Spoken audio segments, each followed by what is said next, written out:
It grew out of an immense desire to affirm something out of some fairly traumatic and dark experiences, to say that actually there's an awful lot to be positive about, even in such experiences.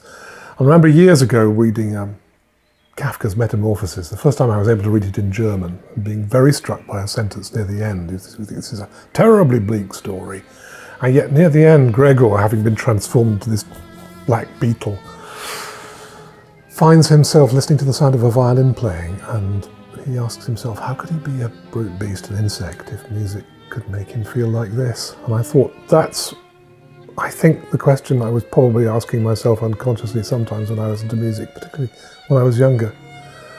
And I wanted to try and, as far as possible, answer the question, and actually, at the same time, pay tribute to the extraordinary power of music to give us a meaning that is, I think in the true sense of the word, transcendent. It goes beyond any scientific explanation of our lives. It goes beyond any logical explanation for why we're here or whatever our lives are about or how we can give our lives meaning.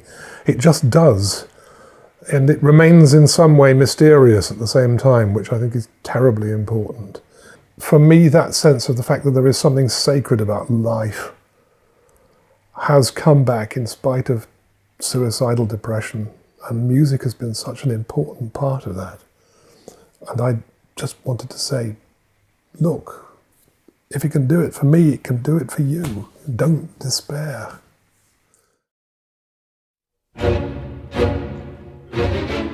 This troubled, anguished, desolate, sad, violent, sarcastic, bitter music has been a lifeline for countless numbers of people. People who survived the horrors of Stalinism, people in other countries. You can see the comments on YouTube talking about it's helped them make sense of dreadful things that have happened to them. And for me, struggling with an inherited mental condition and with a mother with even more mental problems. And with solitude, a lot of loneliness. And I think maybe if you've never needed music in this way, you don't know how lucky you are. And maybe it's a sign that there were enough good things in your upbringing to help you get through life without ever having to ask yourself terribly important questions about meaning and value. But for somebody in my situation, I had to find a reason to keep going, I think. And music, and particularly Shostakovich's music, well, I think time and time again, you hear in his life story, astonishing story of how he found this rather fragile, highly sensitive, not exactly macho, heroic man, found reserves of inner strength, which obviously were very strong indeed. And I think you can hear in the music how he found them. I think that's the thing. And it communicates itself to other people clearly, and it did to me. And I wanted to, and particularly in an age where it can sometimes seem that music has been reduced to almost a kind of drug in some circumstances, just a sort of tranquilizer or equivalent, something to take with an E to help you get up and just forget about life and forget about, not think for it. That this is something that can take you through the worst places and lead you out the other side. I love that saying of Freud's that the business of psychotherapy was to take away people's pathological misery and replace it with ordinary unhappiness. And when you're in a state of ordinary unhappiness, maybe this isn't the music for you. But when you are in that state of pathological misery, or either because of your own condition or because of what life has done to you, then the kind of music that's designed to cheer you up is not probably going to help at all. In fact, I've been in that situation. Take it away, no.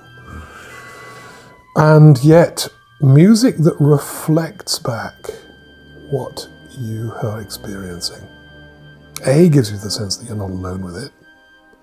You then have the experience of going through it in this controlled and contained way that makes it safe to feel these emotions.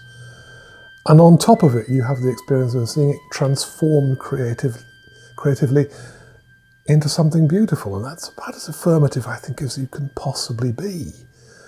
So I was listening on the radio the other day, and it was that track, The Great Gig in the Sky, from Pink Floyd's Dark Side of the Moon, and there's an astonishing vocalization on that. And I remember my wife saying, it's all the suffering, all the pain and frustration in life, and all the joy of being able to express it.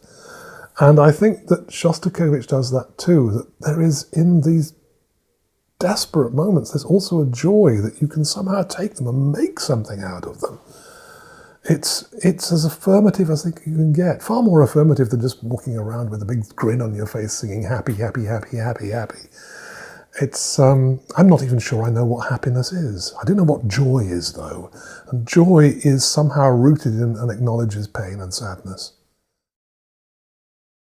We've all got to survive this life. We've all got to get through and make some sort of meaning out of it.